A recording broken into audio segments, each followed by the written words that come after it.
Hey everyone, it's me again, back with another of my Where Do We Go From Here episodes. I'm really excited today to be speaking with Emilie Townes. Emilie is a well-known and well-regarded womanist and ethicist theologian, and she's also the dean of the Vanderbilt Divinity School. I'm particularly excited to be speaking with her, not only because she graciously, very last minute, offered some of her time to me, but to speak with her a little bit about what's going on regarding the big crises that are facing America at the moment. Not only the whole situation with George Floyd and race relations in America, but also the COVID-19 crisis. Thank you so much, Emilie, for taking the time. Oh, you're welcome. It's good to be here, and hello, everybody. Just a brief word of what I do and how I do it, maybe. My trade is actually social ethics, and so these times we're in now is nothing but cannon fodder for a social ethicist, because everywhere you turn, there's something to talk about. Mm-hmm. So hopefully tonight, I'll be able to offer something that might be helpful for you. Yep, I'm really excited to get your perspective. And just jumping right in, I think what would be really neat for the audience to hear about is a little bit about your perspective on what are the crises facing America at the moment and what's been some of the impact. Well, I think one of the major ones is the fact that we don't talk to each other and we don't listen to each other, and therefore we don't know each other. Mm-hmm. And we assume we do, but I think by and large, what we're dealing with each other often are nothing more than stereotypes. And you can't have a relationship with a stereotype that's healthy. Mm-hmm. And so you build a stereotype long enough, it becomes a system. And before you know it, you've got an ism in place, something like racism or sexism or classism, or a phobia like homophobia, transphobia. And so we have laid the groundwork for all of the unrest by our unwillingness to really see each other and talk with one another and realize that we are all human beings in one way, shape, or form. And so you lay that groundwork of not being able to see folks for who they are and what they're Right. about. That's just a perfect storm for the sorts of things that we're seeing now. What's amazing to me is the way in which a pandemic becomes the backdrop now. Right. It has made all of us tired and cranky and scared. Some of us have gotten sick and recovered or are recovering. Some of us died. And we don't know where it is. It's an unseen thing that takes our very breath away, literally. And so it has made us, in some ways, maybe more pliant for hearing or feeling or seeing what happens when there's undue police force and a man dies for no good reason. He wasn't even convicted of forgery. He was charged with forgery when they were holding him down on the ground. So it wasn't even a violent offense. And there's something about that image and hearing him both say, "I can't breathe," which is like a lightning rod, but also he cries out for his mother. For those of us who live within a Christian worldview, that's pretty scary because that's echoing some of Jesus's words on the cross. But even if you're not Christian, calling for your mother is that you know somebody's in trouble when they're full grown and they're calling for their mama. Right. And it was simply ignored. And you even had witnesses there trying to get the police to let him up. and it just as if they weren't even there talking. You know, So something in that scene has touched off so very much, I think, for us. And I think also 8 years of Obama and some of the optimism that accompanied his presidency, and then the realism that had to set in. And now 3 years of Trump, now almost four, the polar opposite. Um, there's been this sense of difference and renewal and change. The crowds protesting are not monochromatic anymore. right. They're color coded all over the place, variety of hues, all sorts of genders and sexual orientations.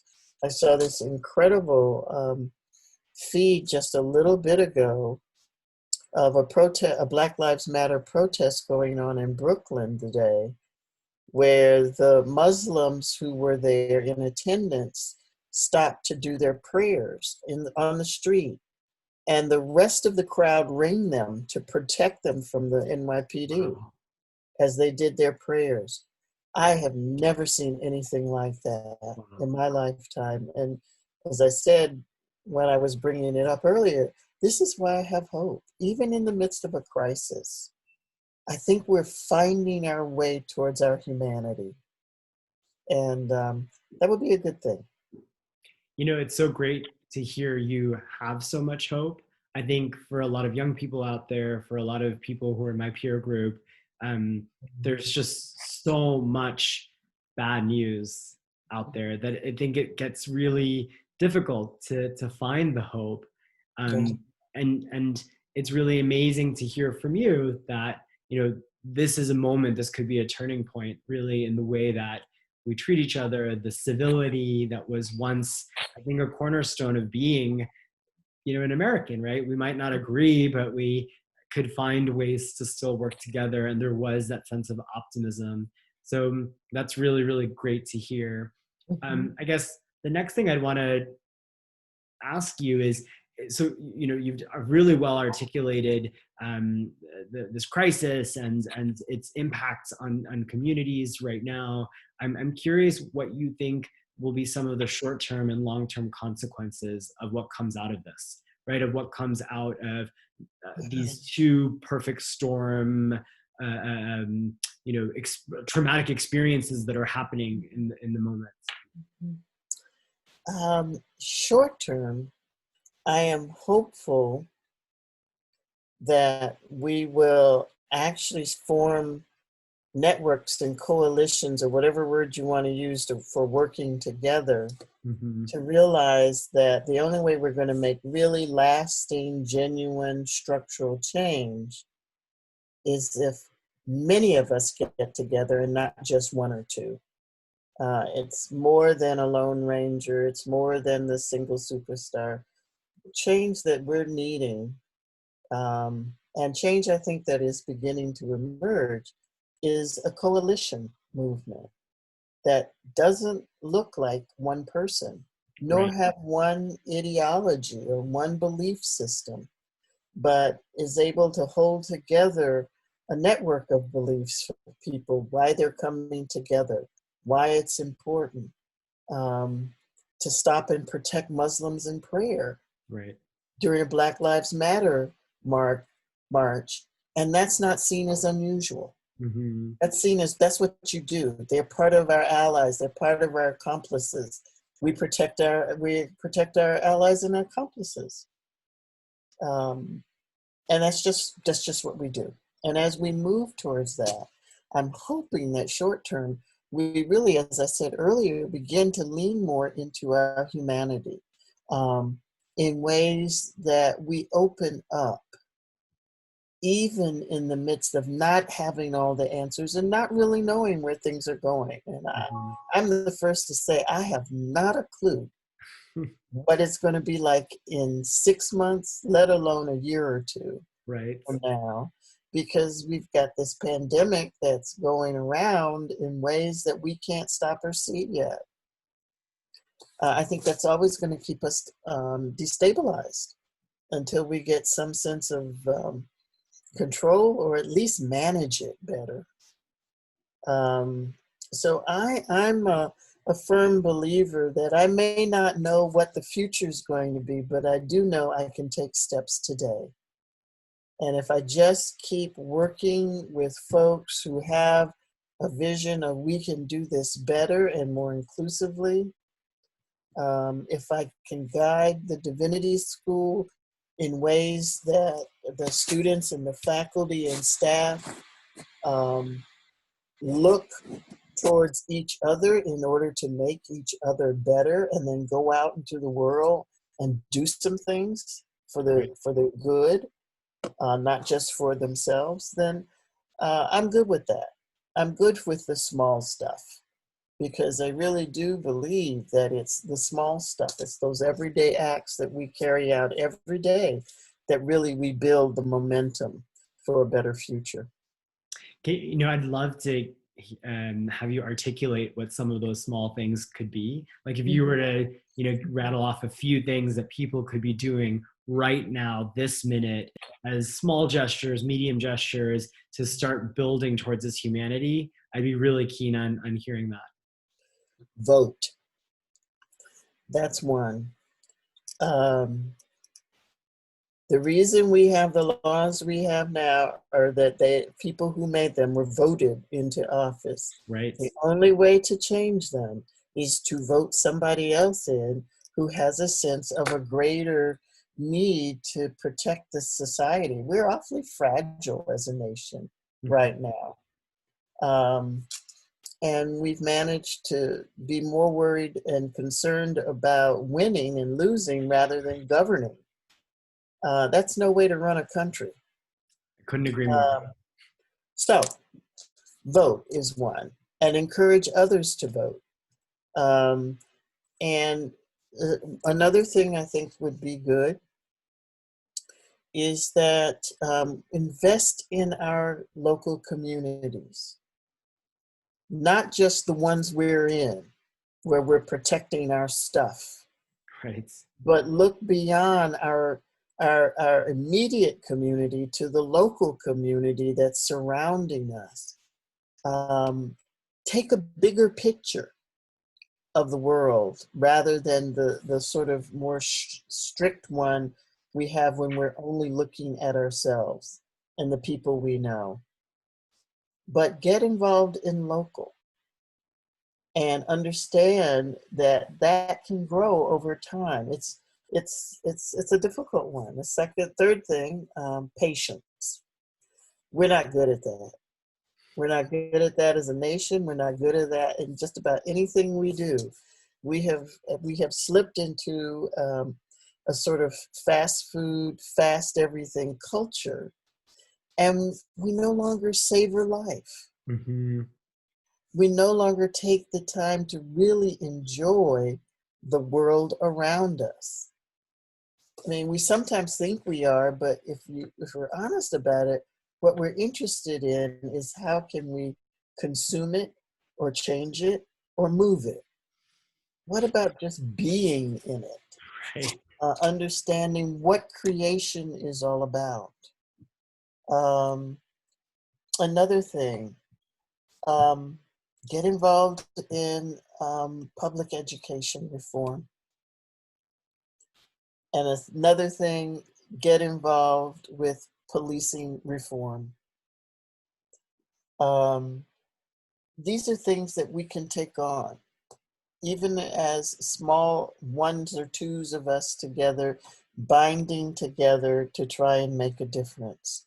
So that it's not so much that we do the grand acts, which is the things that usually get all the attention, Right. but it's that little stuff. I think it's important to say please and thank you to folk. I mean, that seems rather obsequious, but it's not. Right. The simple act of being respectful to others. So those are some of the things.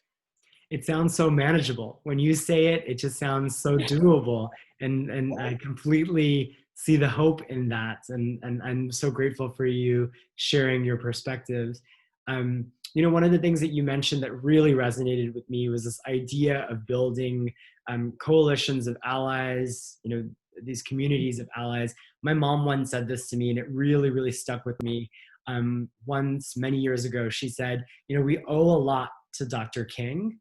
And when she said we, South Asian Americans, we owe a lot to Dr. King because of him and the struggles that he fought for, we have all these rights and privileges in society. And that really stuck with me because I grew up in a predominantly white, suburban, middle class, upper middle class area. And it was really, really interesting to see how that was almost really poignant, right? Just to think how this struggle directly impacted the opportunities that I had as a South Asian American. And I think that brings me to the question, well, where do we go from here, right? Where what do you envision as the kind of the next step in our future progress towards this humanity? And what advice would you have beyond what you've already shared? Oh, wow.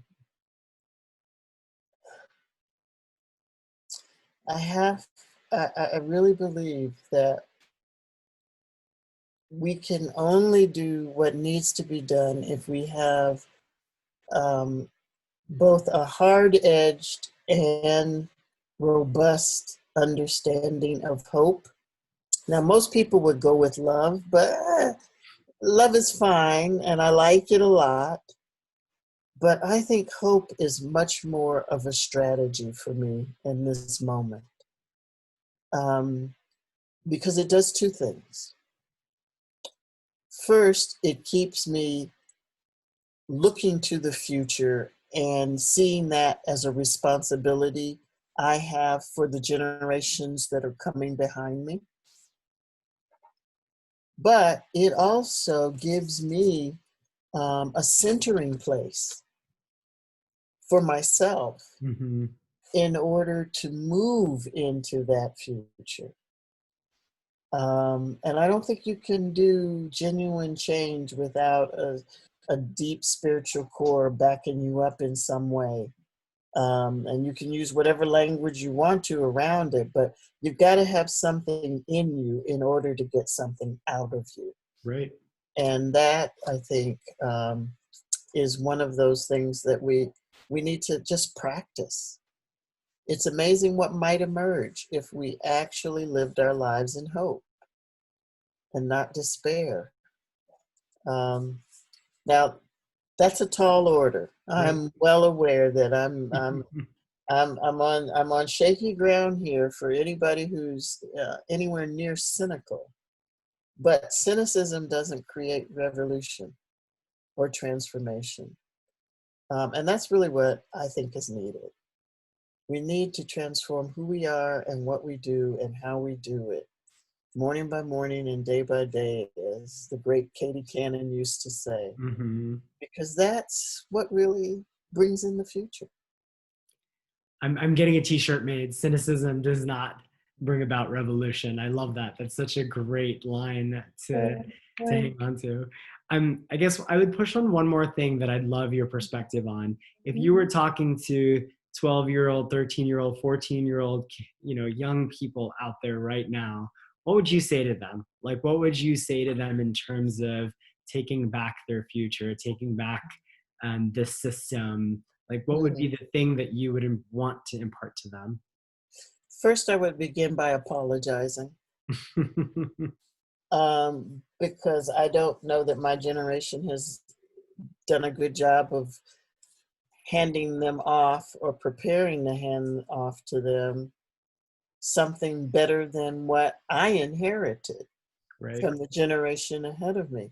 So I think an apology is more than appropriate at this point. And then I would sit down and ask them, tell me what you see, tell me what you feel, tell me what you think needs to happen. Let's start from your perspective first, rather than what I think I know. Right. Flip the script. Right. Really flip the script And for once as an adult, listen, and not try to listen for, well, what can I get out of this and what can I change in getting this done? No, listen for change. Right. What are these kids saying? Are they cynical? Why are they cynical? Who taught them that cynicism? Right. Are they optimistic? Do they have hope? And if they are, as one of my colleagues who's now passed on used to say, are they young Hegelians? You know, that could be true too. But begin by listening and asking and clearing the space for them to actually speak what they know. Well, this has been such an enlightening conversation, Emilie. I can't thank you enough for giving me some of your time in your very, very busy schedule. But just walking away with this idea that cynicism does not bring around revolution, I think that's something that I'm going to really hang on to. So really, I think, and I speak for all the people who are hopefully watching, but I really appreciate you taking the time to share your wisdom and your words. Welcome. Welcome. Glad to. We'll speak soon. Thank you so much. Okay. Bye.